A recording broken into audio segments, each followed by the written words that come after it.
बंधुओं नमस्कार।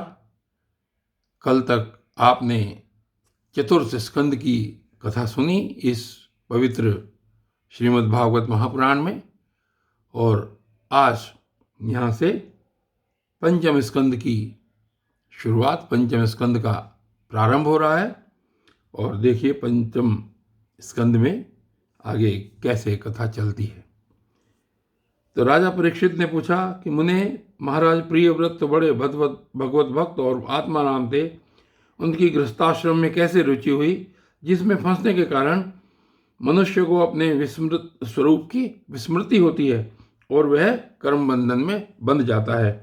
विप्रवर, निश्चय ही ऐसे निसंग महापुरुषों का इस प्रकार गृहस्थाश्रम में अभिनिवेश होना उचित नहीं है।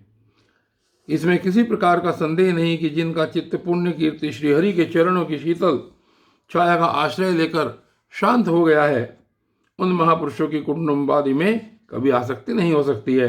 ब्राह्मण, मुझे इस बात का बड़ा संदेह है कि महाराज प्रियव्रत ने स्त्री, घर और पुत्रादि में आसक्त रहकर भी किस प्रकार सिद्धि प्राप्त कर ली और क्यों कर उनकी भगवान श्री कृष्ण में अविचल भक्ति हुई। श्री सुखदेव जी ने कहा, राजन, तुम्हारा कथन बहुत ठीक है। जिनका चित्त पवित्र कीर्ति श्रीहरि के परम मधुर चरण कमल मकरंद के रस में सरोबार हो गया है, वे किसी विघ्न बाधा के कारण रुकावट आ जाने पर भी भगवत भक्त परमहंसों के प्रिय श्री वासुदेव भगवान के कथा श्रवण रूपी परम कल्याणमय मार्ग को प्राय नहीं छोड़ते।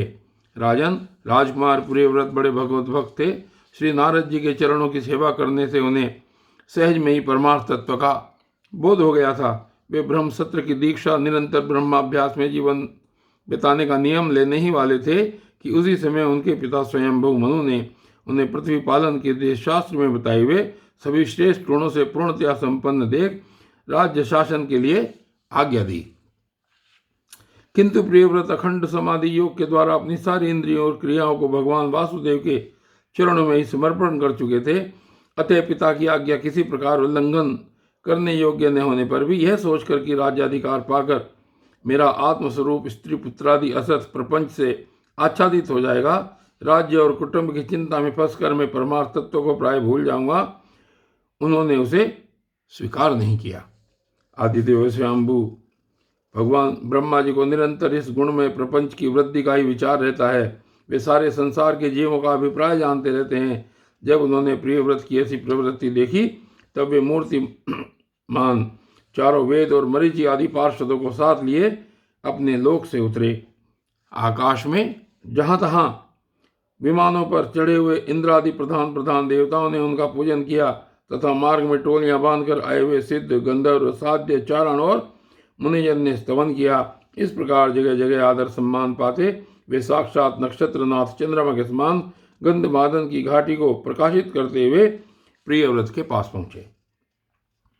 प्रियव्रत को आत्मविद्या का उपदेश देने के लिए वहां नारद जी भी आए हुए थे। ब्रह्मा जी के वहां पहुंचने पर उनके वाहन हंस को देखकर देवर्षि नारद जान गए कि हमारे पिता भगवान ब्रह्मा जी पधारे हैं। अतः वे स्वयंभू मनोहर प्रियव्रत के सहित तुरंत खड़े हो गए और सबने उनको हाथ जोड़कर प्रणाम किया। परीक्षित, नारद जी ने उनकी अनेक प्रकार से पूजा की और सुमधुर वचनों में उनके गुण और अवतार की उत्कृष्टता का वर्णन किया। तब आदि पुरुष भगवान ब्रह्मा जी ने प्रियव्रत की ओर मंद मुस्कान युक्त दया दृष्टि से देखते हुए इस प्रकार कहा। और श्री ब्रह्मा जी ने कहा कि बेटा, मैं तुमसे सत्य सिद्धांत की बात कहता हूँ, ध्यान देकर सुनो। तुम्हें अप्रमेय श्रीहरि के प्रति किसी प्रकार की दोष दृष्टि नहीं रखनी चाहिए। तुम ही क्या, हम महादेव जी, तुम्हारे पिता स्वयंभू मनु और तुम्हारे गुरु महर्षि नारद भी विवश होकर उन्हीं की आज्ञा का पालन करते हैं।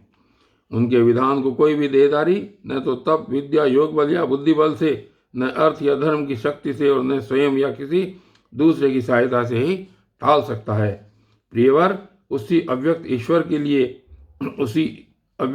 के दिए हुए शरीर को सब जीव जन्म, मरण, शोक, मोह, भय और सुख दुख का भोग करने तथा कर्म करने के लिए सदा धारण करते हैं। वत्स, जिस प्रकार रस्सी से नथा हुआ पशु मनुष्यों का बोझ ढोता है, उसी प्रकार परमात्मा की वेदवाणी रूप बड़ी रस्सी में सत्वादि गुण, सात्विक आदि कर्म और उनके ब्रह्मणादि वाक्यों की मजबूत डोरी से जकड़े हुए हम सब लोग उन्हीं के इच्छा अनुसार कर्म में लगे रहते हैं। और उसके द्वारा उनकी पूजा करते रहते हैं। हमारे गुण और कर्मों के अनुसार प्रभु ने हमें जिस योनि में डाल दिया है उसे को स्वीकार करके वे जैसी व्यवस्था करते हैं उसी के अनुसार हम सुख या दुख भोगते रहते हैं। हमें उनकी इच्छा का उसी प्रकार अनुसरण करना पड़ता है जैसे किसी अंधे को आंख वाले पुरुष का। मुक्त पुरुष भी प्रारब्ध का भोग करता हुआ भगवान की इच्छा के अनुसार अपने शरीर को धारण करता ही है। ठीक वैसे ही जैसे मनुष्य की निद्रा टूट जाने पर भी स्वप्न में अनुभव किए हुए पदार्थ का स्मरण होता है, इस अवस्था में भी उसको अभिमान नहीं होता और विषय वासना के जिन संस्कारों के कारण दूसरा जन्म होता है उन्हें वह स्वीकार नहीं करता। और आगे कहते हैं कि जो पुरुष इंद्रियों के वशीभूत है वह वन वन में विचरण करता रहे तो भी उसे जन्म मरण का भय बना ही रहता है, क्योंकि बिना जीते हुए मन और इंद्रिय रूपी उसके 6 शत्रु कभी उसका पीछा नहीं छोड़ते। जो बुद्धिमान पुरुष इंद्रियों को जीतकर अपनी आत्मा में ही रमण करता है उसका गृहस्थाश्रम भी क्या बिगाड़ सकता है। जिसे इन 6 शत्रुओं को जीतने की इच्छा हो वह पहले घर में रहकर ही उनका अत्यंत निरोध करते हुए उन्हें वश में करने का प्रयत्न करे। किले में सुरक्षित रहकर लड़ने वाला राजा अपने प्रबल शत्रुओं को भी जीत लेता है। फिर जब इन शत्रुओं का बल अत्यंत क्षीण हो जाए तब विद्वान पुरुष इच्छानुसार विचर सकता है। तुम यद्यपि श्री कमलनाथ भगवान के चरण कमल की कली रूप किले के आश्रित रहकर इन 6 शत्रुओं को जीत चुके हो तो भी पहले उन पुराण पुरुष के दिए हुए भोगों को भोगो, इसके बाद निसंग होकर अपने आत्मस्वरूप में स्थित हो जाना। श्री सुखदेव जी कहते हैं, जब त्रिलोकी के गुरु श्री ब्रह्मा जी ने इस प्रकार कहा तो परम भागवत प्रियव्रत ने छोटे होने के कारण नम्रता से सिर झुका लिया और जो आज्ञा ऐसा कहकर बड़े आदर पूर्वक उनका आदेश शिरोधार्य किया। तब स्वयंभू मनु ने प्रसन्न होकर भगवान ब्रह्मा जी की विधिवत पूजा की। इसके पश्चात वे मन और वाणी के विषय अपने आश्रय तथा सर्व व्यवहारातीत पर ब्रह्म का चिंतन करते हुए अपने लोक को चले गए। इस समय प्रियव्रत और नारद जी सरल भाव से उनकी ओर देख रहे थे। मनु जी ने इस प्रकार ब्रह्मा जी की कृपा से अपना मनोरथ पूर्ण हो जाने पर देवश्री नारद की आज्ञा से प्रियव्रत को संपूर्ण भूमंडल की रक्षा का भार सौंप दिया और स्वयं विषय रूपी विषैले जल से भरे हुए गृहस्थाश्रम रूपी दुस्तर जलाशय की भोगेच्छा से निवृत्त हो गए। अब पृथ्वीपति महाराज प्रियव्रत भगवान की इच्छा से राज्य शासन के कार्य में नियुक्त हुए। जो संपूर्ण जगत को बंधन से छुड़ाने में अत्यंत समर्थ है, उन आदि पुरुष श्री भगवान के चरण युगल का निरंतर ध्यान करते रहने से यद्यपि उनके राग आदि सभी मल नष्ट हो चुके थे और उनका हृदय भी अत्यंत शुद्ध था, तथापि बड़ों का मान रखने के लिए वे पृथ्वी का शासन करने लगे। तदनंतर उन्होंने प्रजापति विश्वकर्मा की पुत्री बहिर्ष्यमति से विवाह किया। उससे उनके 10 पुत्र हुए। वे सब उन्हीं के समान शीलवान, गुणी, कर्मनिष्ठ, रूपवान और पराक्रमी थे। उनसे छोटी ऊर्जस्वती नाम की एक कन्या भी हुई। पुत्रों के नाम आग्नेद्र, इद्मजीव, यज्ञबाहु, महावीर, हिरण्यरेता, धृतपृष्ठ, सवन, मेधातिथि, वीतिहोत्र और कवि थे। वे सब नाम अग्नि के भी हैं। इनमें कवि, महावीर और सवन ये 3 नैष्ठिक ब्रह्मचारी हुए। इन्होंने बाल्यावस्था से आत्मविद्या का अभ्यास करते हुए अंत में संन्यासाश्रम में स्वीकार किया। इन निवृत्ति प्रायण महर्षियों ने संन्यासाश्रम में ही रहते हुए समस्त जीवों के अधिष्ठान और भवबंधन से डरे हुए लोगों को आश्रय देने वाले भगवान वासुदेव के परम सुंदर चरणारविंदों का निरंतर चिंतन किया। उससे प्राप्त हुए अखंड एवं श्रेष्ठ भक्ति योग से उनका अंतःकरण सर्वथा शुद्ध हो गया और उसमें श्री भगवान का आविर्भाव हुआ। तब देहादि उपाधि की निवृत्ति हो जाने से उनकी आत्मा की संपूर्ण जीवों के आत्मभूत प्रत्येक आत्मा में एक ही भाव से स्थिति हो गई। महाराज प्रियव्रत की दूसरी भार्या से उत्तम, तामस और रेवत ये 3 पुत्र उत्पन्न हुए जो अपने नाम वाले मनमंत्रों के अधिपति हुए। इस प्रकार कवि आदि 3 पुत्रों के निवृत्ति प्रायण हो जाने पर राजा प्रियव्रत ने 11 अर्बुद वर्षों तक पृथ्वी का शासन किया।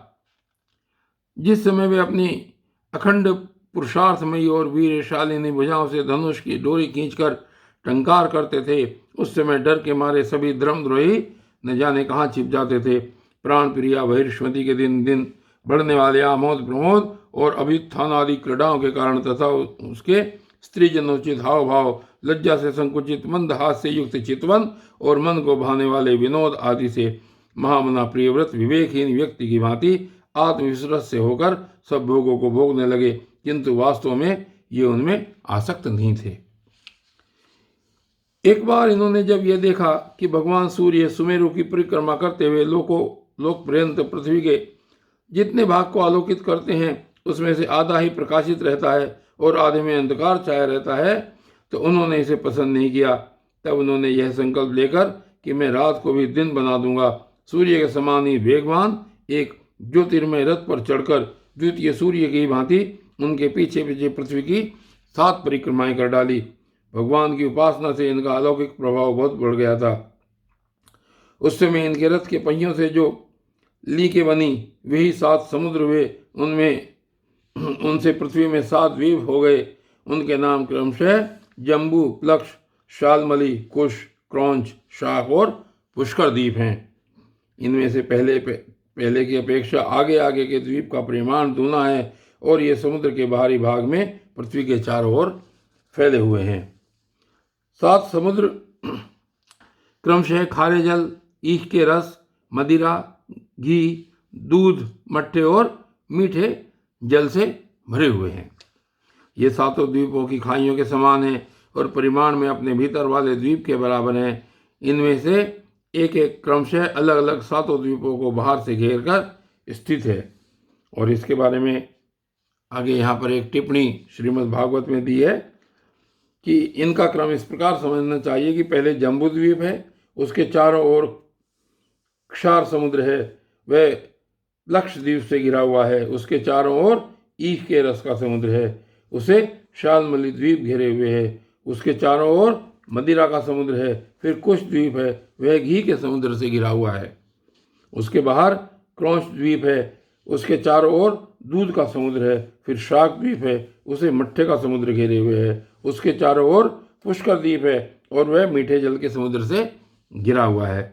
इस प्रकार की जो बातें यहाँ पर बताई श्रीमद् भागवत में, आगे कहते हैं कि बहिर्ष्मति पति महाराज प्रियव्रत ने अपने अनुगत पुत्र आग्नेद्र, इद्मजीव, यज्ञबाहु, हिरण्यरेता, धृतपृष्ठ, मेधातिथि और विधिहोत्र में से क्रमशः एक एक को उक्त जम्बू आदि द्वीपों में से एक एक का राजा बनाया। उन्होंने अपनी कन्या ऊर्जस्वती का विवाह शुक्राचार्य जैसे किया, उसी से शुक्र कन्या देवयानी का जन्म हुआ। राजन, जिन्होंने भगवच्चारण में इंद्रों की रज के प्रभाव से शरीर के भूख प्यास, शोक, मोह और जरा मृत्यु इन 6 गुणों को अथवा मन के सहित 6 इंद्रियों को जीत लिया है, उन भगवत भक्तों का ऐसा पुरुषार्थ होना कोई आश्चर्य की बात नहीं है, क्योंकि वर्ण, बहिष्कृत, चांडाल आदि नीच योनि का पुरुष भी भगवान के नाम का केवल एक बार उच्चारण करने से तत्काल संसार बंधन से मुक्त हो जाता है। इस प्रकार अतुलनीय बल पराक्रम से युक्त महाराज प्रियव्रत एक बार अपने को देवर्षि नारद के चरणों की शरण में जाकर भी पुनः देववश प्राप्त हुए प्रपंच में फंस जाने से अशांत सा देख मन ही मन विरक्त होकर इस प्रकार कहने लगे, ओह बड़ा बुरा हुआ, मेरे विषय लोलुप इंद्रियों ने मुझे इस अविद्याजनित विषम विषय रूप अंधकूप में गिरा दिया। बस बहुत हो लिया। हाय, मैं तो स्त्री का क्रीड़ा मर्ग ही बन गया। उसने मुझे बंदर की भांति न जाया, मुझे धिक्कार है, धिक्कार है। इस प्रकार उन्होंने अपने को बहुत कुछ भला बुरा कहा और परमाराध्य श्रीहरि की कृपा से उनकी विवेक वृत्ति जागृत हो गई। उन्होंने यह सारी पृथ्वी यथा योग्य अपने अनुगत पुत्रों को बांट दी और जिसके साथ उन्होंने तरह तरह के भोग भोगे थे उस अपनी राजरानी को साम्राज्य लक्ष्मी के सहित मृतदेह के समान छोड़ दिया तथा हृदय में वैराग्य धारण कर भगवान की लीलाओं का चिंतन करते हुए उसके प्रभाव से श्री नारद जी के बतलाए हुए मार्ग का पुनः स्मरण करने लगे, अनुसरण करने लगे। महाराज प्रियव्रत के विषय में निम्नलिखित लोकोक्ति प्रसिद्ध है। क्या प्रसिद्ध है कि राजा प्रियव्रत ने जो कर्म किए उन्हें सर्वशक्तिमान ईश्वर के सिवा और कौन कर सकता है। उन्होंने रात्रि के अंधकार को मिटाने का प्रयत्न करते हुए अपने रथ के पहियों से बनी हुई लीकों से ही 7 समुद्र बना दिए। प्राणियों के सुविधे के लिए, जिसमें उनमें परस्पर झगड़ा न हो, द्वीपों के द्वारा पृथ्वी के विभाग किए और प्रत्येक द्वीप में अलग अलग नदी, पर्वत और वन आदि से उसकी सीमा निश्चित कर दी। वे भगवत भक्त नारद आदि के प्रेमी भक्त थे उन्होंने पाताल लोक के, देवलोक के, मृत्यु लोक के तथा कर्म और योग की शक्ति से प्राप्त हुए ऐश्वर्य को भी नरक तुल्य समझा था। और बंधुओं, आज की इस वीडियो में केवल इतना ही, और आगे की वीडियो में आगे किसका चरित्र यहाँ पर प्रारंभ होता है ये कल देखेंगे। तब तक के लिए धन्यवाद।